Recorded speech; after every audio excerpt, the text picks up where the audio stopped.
видео я хочу показать вам покупки одежды, совершенные за последнее время.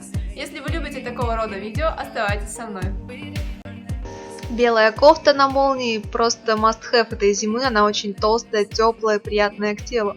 Нашла я совершенно случайно, ссылку оставлю внизу на магазин, в котором купила.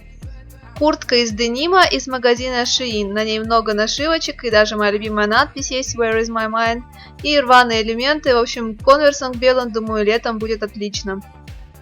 Свитер из магазина Shein, очень теплый, закрывает горло, высокий ворот можно немножко подвернуть, отлично сочетается с любой одеждой, с любым стилем. Парка из магазина Shein. У нее тоже много нашивочек, золотые элементы. Она достаточно легкая, подойдет на весну. Так что ждем тепла, чтобы ее носить. Пуховик от Calvin Klein.